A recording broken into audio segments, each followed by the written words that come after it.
Hey guys, it's Ken from Cactus Jam Board Games, where we talk about and play board games. Tonight we're going to be playing a solo version of Feast for Odin. So pull up a chair and join me at the table.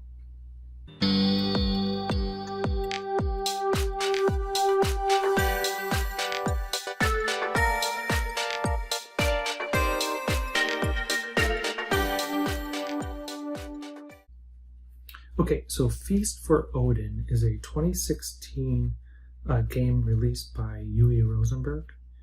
It's ranked number 22 currently on BGG. Its weight is 3.85 out of 5.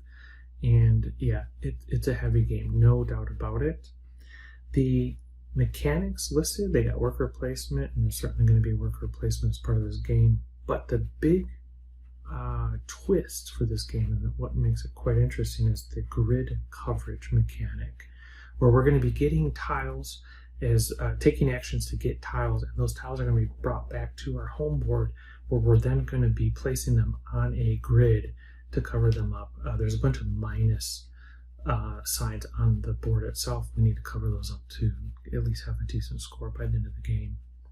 So that's basically the twist for this particular game. This idea of the polyominoes is something that Uwe Rosenberg seems to do a lot when he's constructing his game, designing his games, and it certainly comes through in this game as well.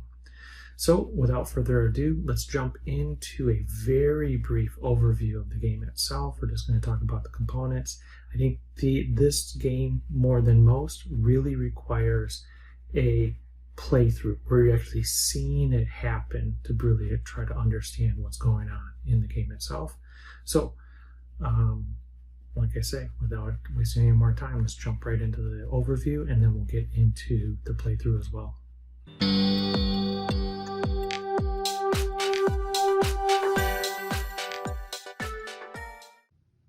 Okay, we're first going to talk about the player board.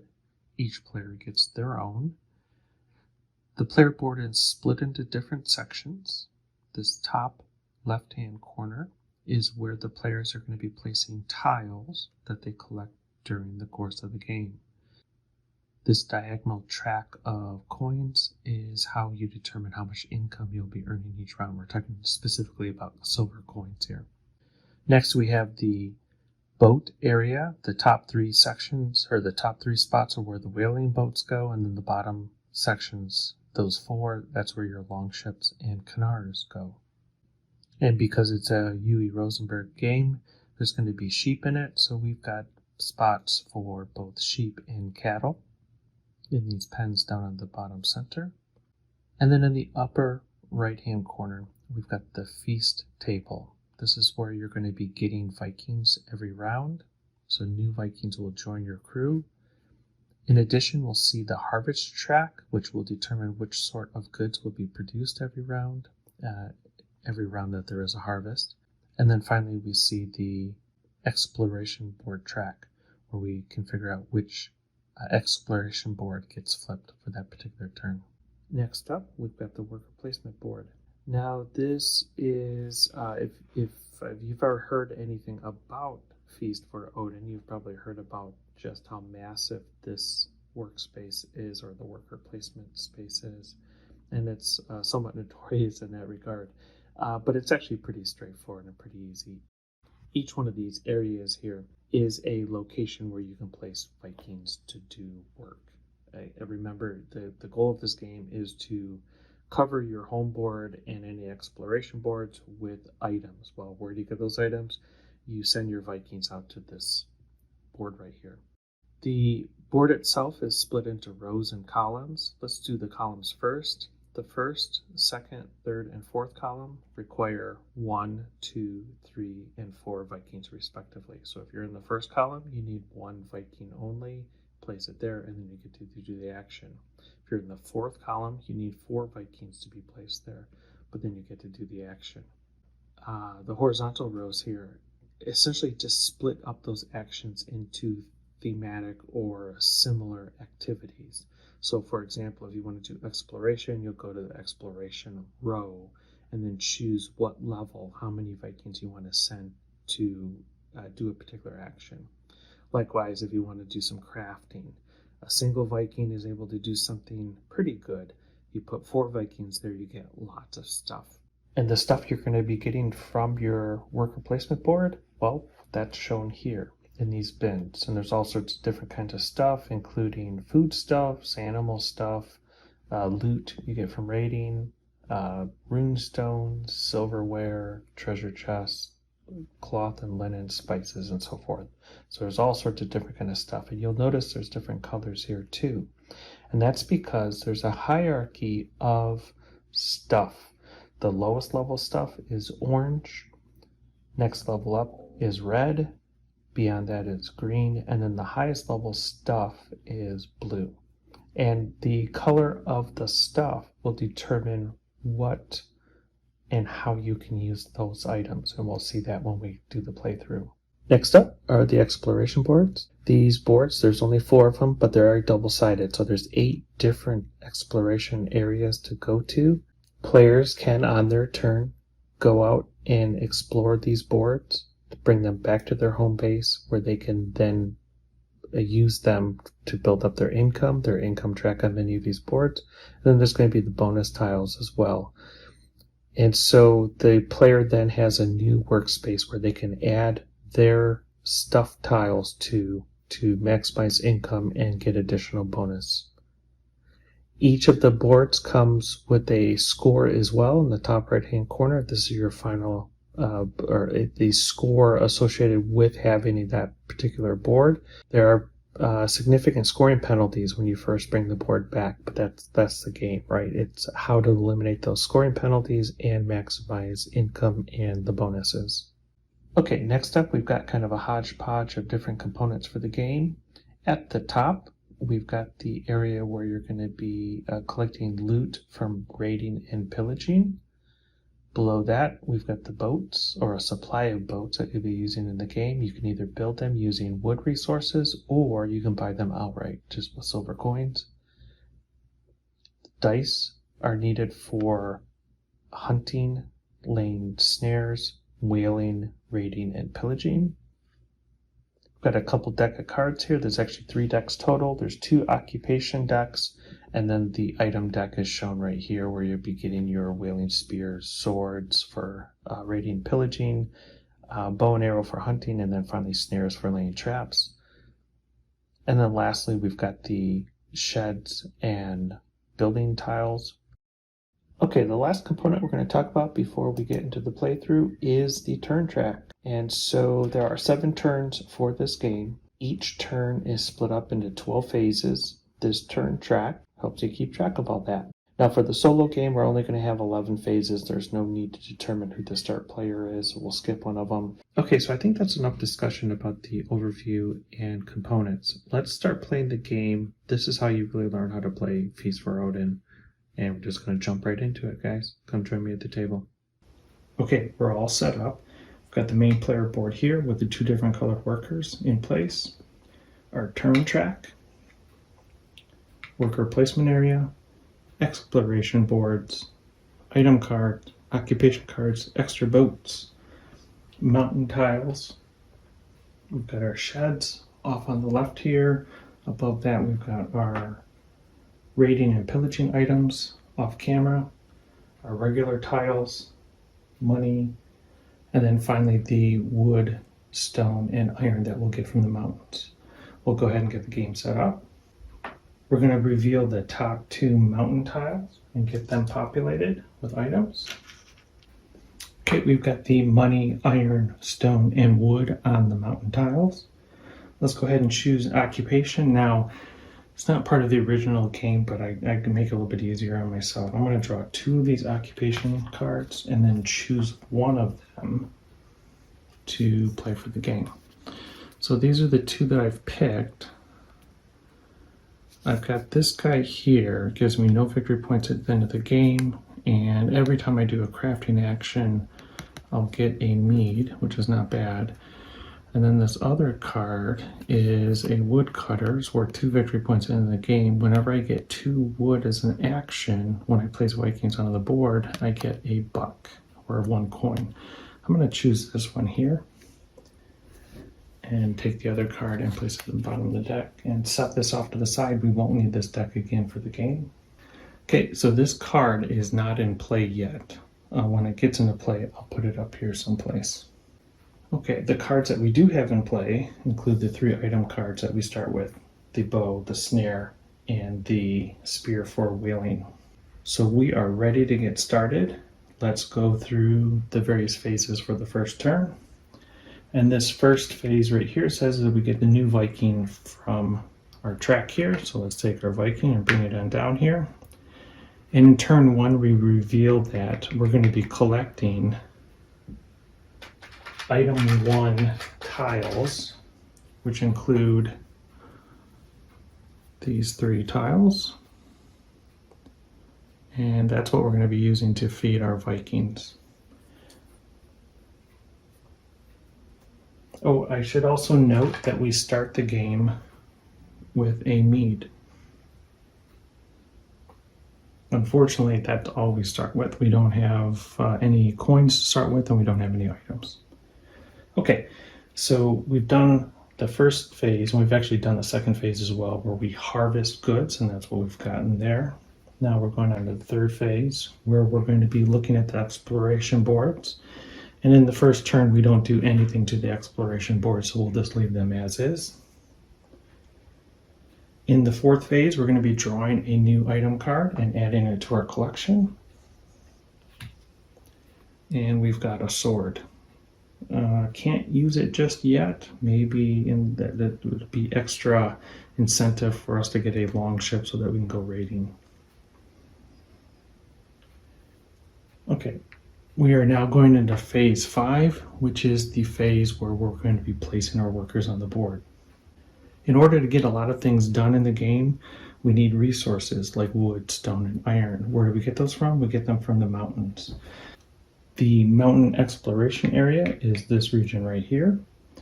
I'm going to take one of my workers and place it in the first column. I didn't mention that before, but let me emphasize this right now, or I think I may have mentioned that before, but let me emphasize it.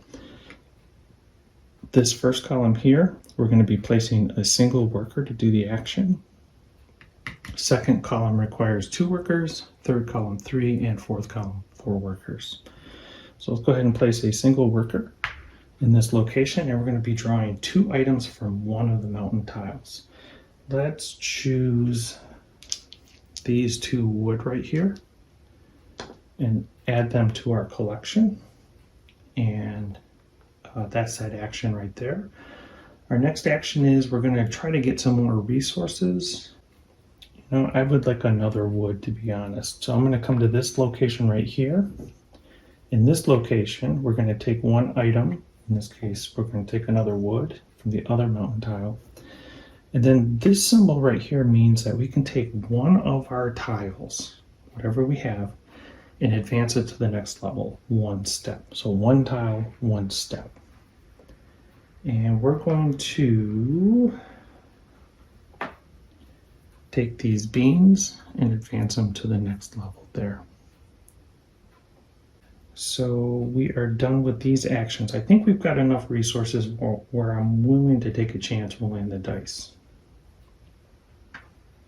I'm going to take another worker and place it in the hunting area. And I'll place it in the first column where we're going to be hunting using bows and wood. So we have 1 bow and 3 wood. We'll come back to why that's important in just a moment. Let's place our worker. And we're going to roll an 8-sided die to see if we can be successful in the hunt.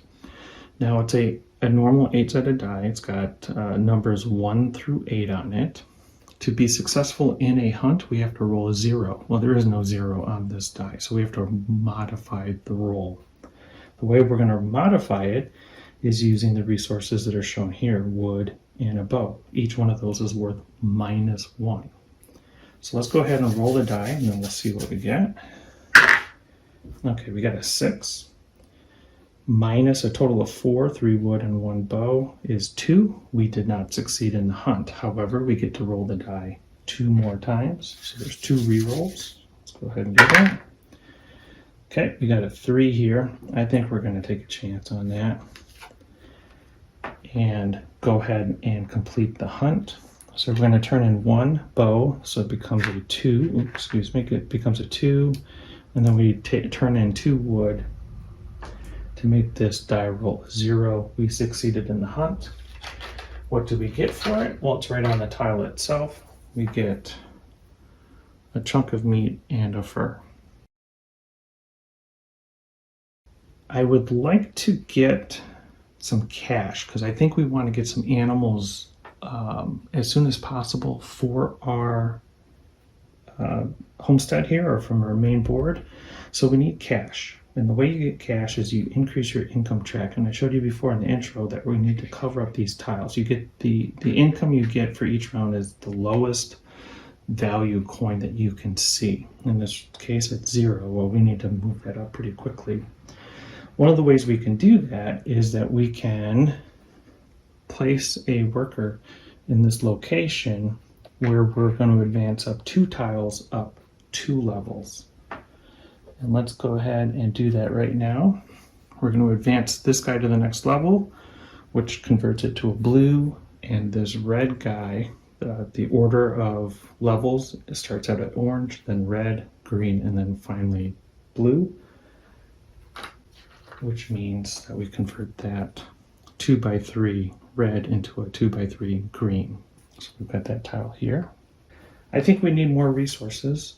So I'm going to go ahead to this location where we're going to collect 3 resources from 1 mountain. We're going to collect it from this one here, 2 more wood and a stone, and we advance up one of our tiles to the next level. Let's go ahead and advance up our 2x3 green into a 2x3 blue now. Okay, all of our workers have been placed, so now it is time to go to the next phase. Now in a multiplayer game, this is when you would determine first player. We don't have to worry about that, so we're going to skip that phase. Now we're going to go to income. Right now our income is 0, however, we're going to fix that by placing this tile here. And when we place that tile here, now the lowest coin that we can see, because we've covered up all of these tiles here, the lowest one we can see is 2. So we're going to get 2 coins for income. Good. And now we're going to go to the animal breeding phase. Well, we have no animals, so we can skip that.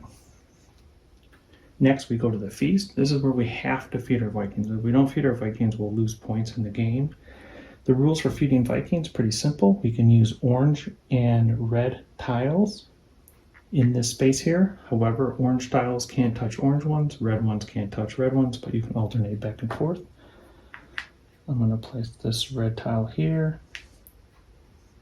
orange one here, and then finally another red tile there. And we've covered up all these spaces. We have fed our Vikings. So for the feast, we'll collect the food from here that we've just placed, send that back to the supply, and we're good to go. We're ready now to get a bonus. The question is, well, to get a bonus, we need to completely surround one of these icons here, and then we'll get that bonus every round thereafter. And that's true for the main board and also for the exploration boards. We're not going to do anything right now because I want those coins to go towards getting an animal or some animals.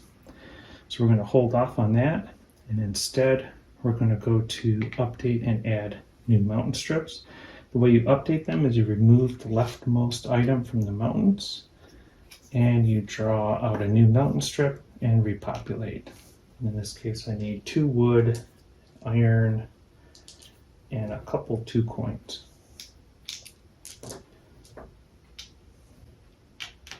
Okay, we've got a new mountain strip. Let's advance to the last phase here, phase 12.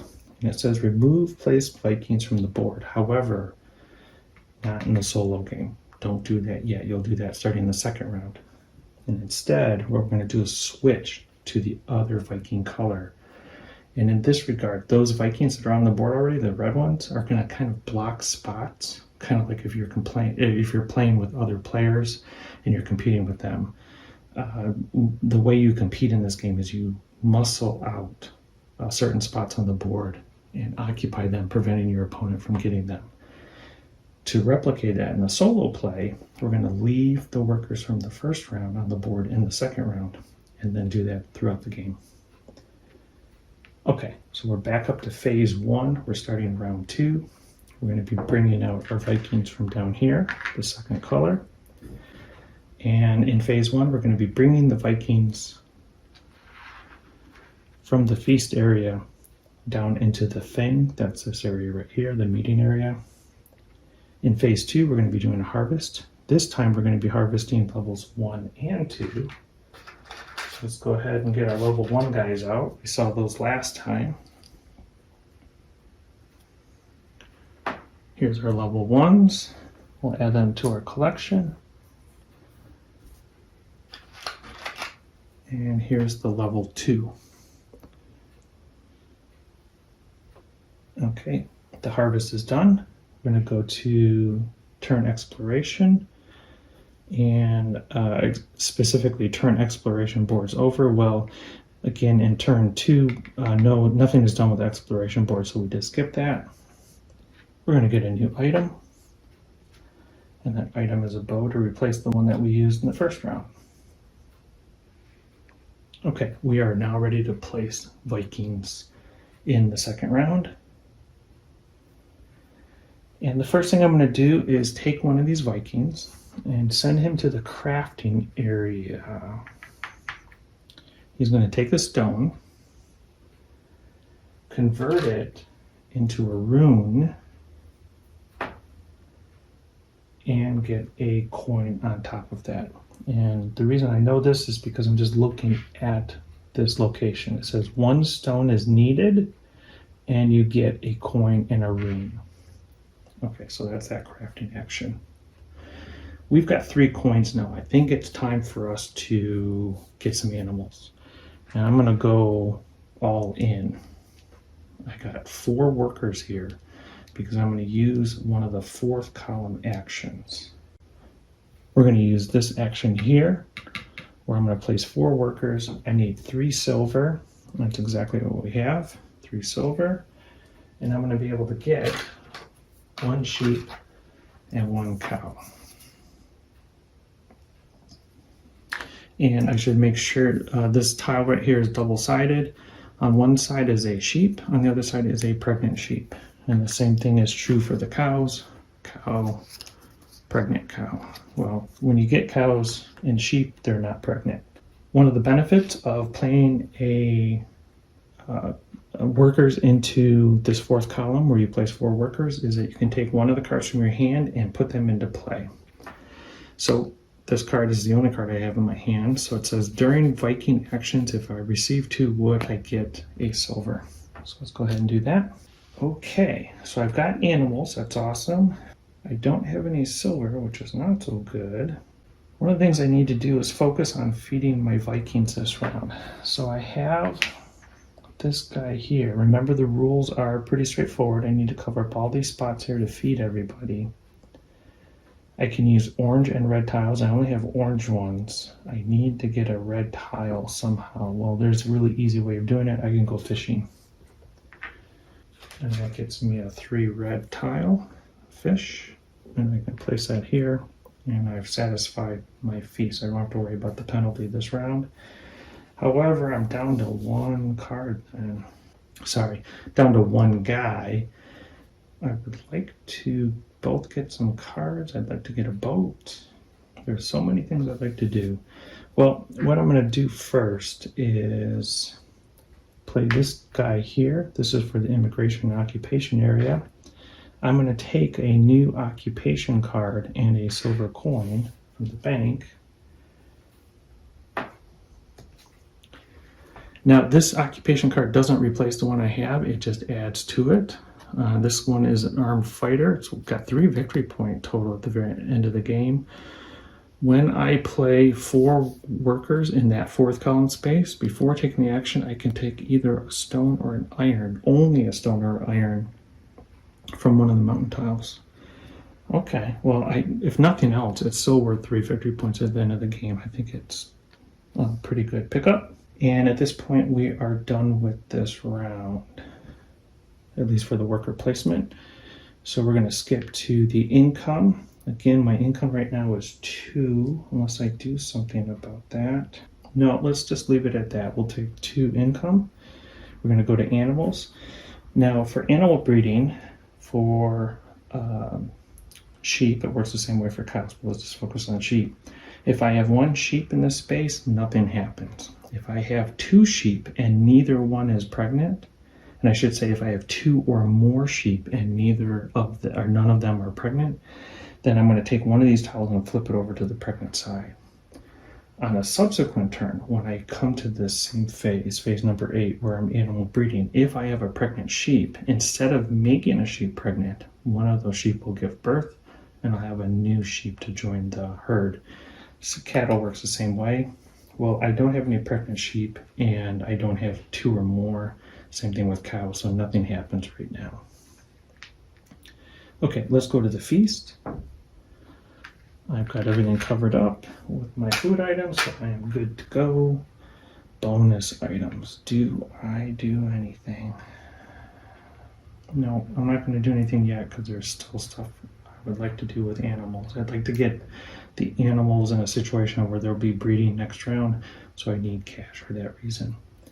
So we're going to skip to the mountain phase where I clear off the leftmost position for the mountains and draw out a new mountain tile.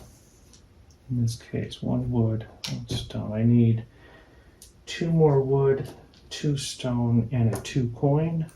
We are now going to phase 12 where we remove workers from the play area.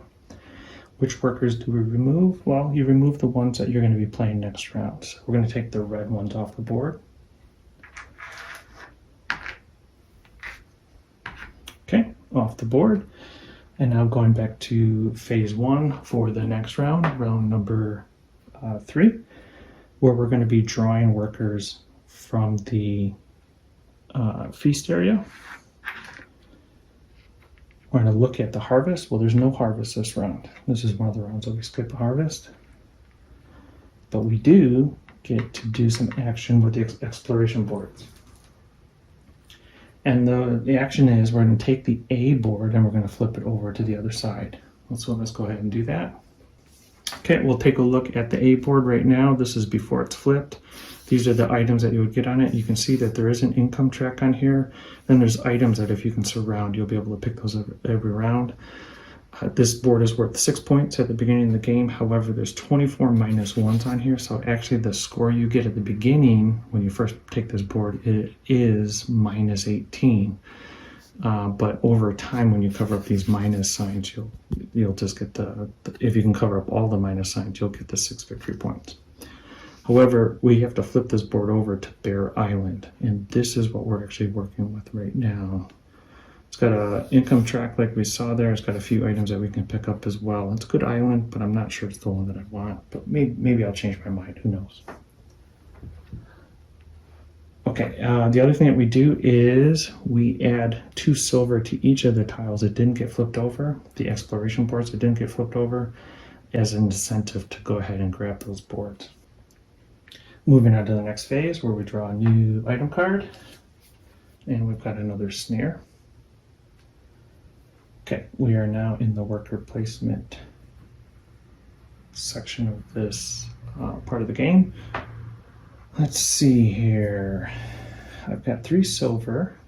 So what I need to do is get a second animal. I think I'd like to get both a cow and a sheep. It's going to cost me 5 workers to do that. And it leaves me with 3. Yeah, I think the other option is I can do it with 4 workers, but it costs me 4 silver. I'm 1 short. Okay, so I'm going to go ahead. Oh, okay, I got an option. So the first thing I'm going to do is come to this location here, and it allows me to take 1 item. I'm going to take 2 coins from this mountain tile. This mountain tile is now done, so I can get it out of play. And I can boost up one of my tiles. Let's boost up this guy here. Let's not boost up that guy. We'll boost up this guy instead. So now I've got 5 coins. Good. Okay. So let's go ahead and get some animals. I'm going to place 2 workers at this location here. For 1 silver, I get another sheep. So let's pay our 1 silver. And we've got our second sheep here. At the breeding phase of this round, that's phase 8, we will get a pregnant sheep to start our breeding program. Let's do the same thing for our cows. I'm going to spend 3. We're going to spend 3 silver and get a cow and a milk, because that's what's here on this section. Okay, not bad. Okay, animal breeding program is going. Now we need a boat. I've got 1 coin, I got 3 wood. Let's do it. Let's get a long ship. I'm gonna go for it. 3 workers go into that section there. That's where you buy long ships. 2 wood. Here's our long ship. It's worth 8 victory points towards the end of the game. And this is what we're going to use to explore, but also to raid. In addition, because we've done a 3rd column action with our Vikings, we get to draw a new occupation card and add it to our collection. Oh, that's pretty good. Okay, or boatman, no victory points at the end of the game, but before the income phase, you get 1 iron for every long ship. You have to put it on your long ship itself. That's actually a pretty good card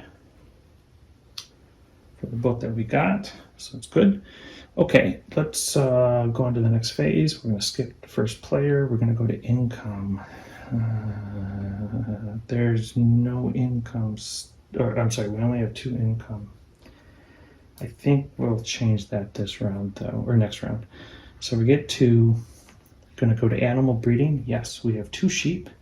That allows us to flip over 1 of our sheep to the pregnant side. Next round we'll have an animal that will be born, likewise for our cows. Okay, let's feed our people.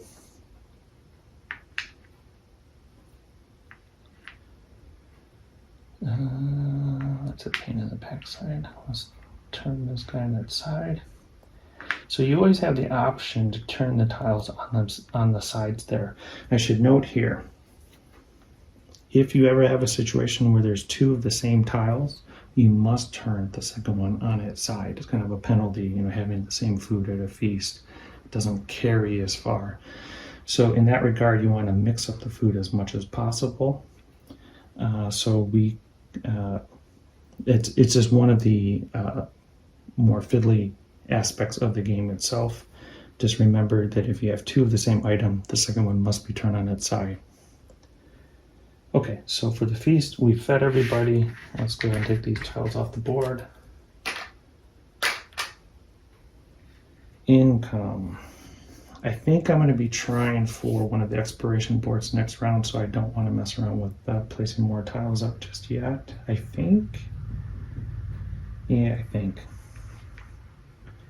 Let's clear out our mountain boards. Make space for the next one.